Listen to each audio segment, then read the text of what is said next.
Welcome to New Hampshire's Business. I'm Fred Coker. Financial exploitation of New Hampshire citizens is going up, especially with the elderly, and New Hampshire business, law enforcement, government leaders have joined to combat it. Here is the New Hampshire Department of Justice Elderly Abuse and Financial Exploitation Unit. They've seen a 71% increase in referrals from the last 5 years, up from 758 to 1,295. They've added a prosecutor, law enforcement investigator, and a paralegal to deal with it. Now there's the FAST, Financial Abuse Security Team of New Hampshire, which is incorporated back in 2015. It's a nonprofit, and it is a disciplinary group of state, federal, legal, financial, social service agencies, and law enforcement. That's quite a group.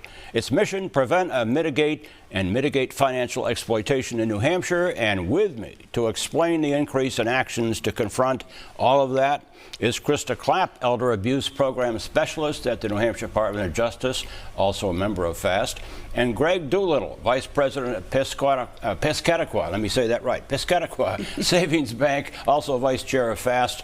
Welcome to you both. Nice to have you here in the studio. Nice to be here. Krista, 71% increase in financial exploitation of New Hampshire seniors. What are you seeing at the Department of Justice? So we're seeing lots of exploitation, actually. Exploitation is consistently 75% of the reports that we receive in our unit. And the perpetrators are generally family members, caregivers, and trusted others. It's not always a stranger or... That's interesting. Most people wouldn't think that. That's correct. Most people think of scammers, right, and we definitely see that as well. And I can talk a little bit about that, but definitely the predominant perpetrator is a family member or caregiver. While we put some of the methods of exploitation up on the screen, what are some of the telltale signs of exploitation, Krista? Sure. So particularly with scammers, if you're receiving a phone call, a text, sometimes it's an email that you're not expecting, you're really going to be looking for strangers reaching out to you that create a sense of urgency. Yep. They play on your fear. They play on your excitement. For instance, you've won the lottery.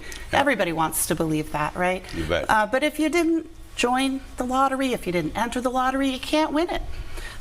So you really need to pay attention to when people are targeting you, how they are creating that fear, how they're playing on your emotions. Yep. And when you're watching out for your neighbors, because like I said, the predominant perpetrator is a family member or a caregiver or a trusted other, you're going to be looking for things like a change in living style, a change in behavior, yep, or a change in best friend. Okay. Oftentimes, you might have a new relative moves in next door that you've never met before and suddenly is isolating your neighbor. Now, you and Greg work together on this FAST team. Correct. And Greg, you help lead that.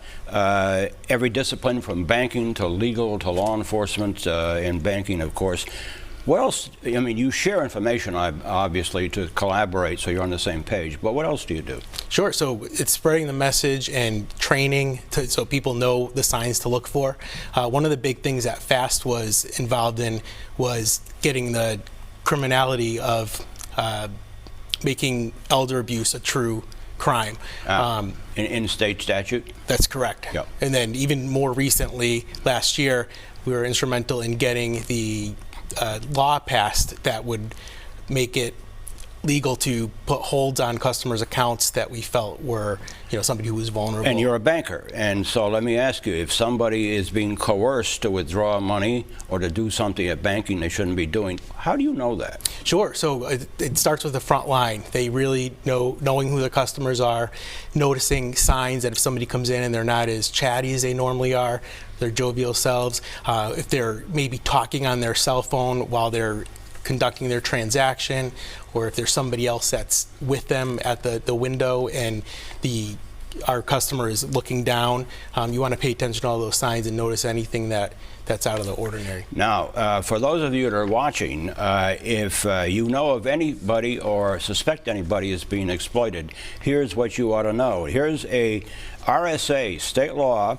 Any person, and it's on the screen, any person suspecting or believing in good faith that any adult who is or is suspected to be vulnerable has been subjected to abuse, neglect, self-neglect, or exploitation, or is living in hazardous conditions shall report or cause a report to be made. That is all of our obligations here in New Hampshire as citizens.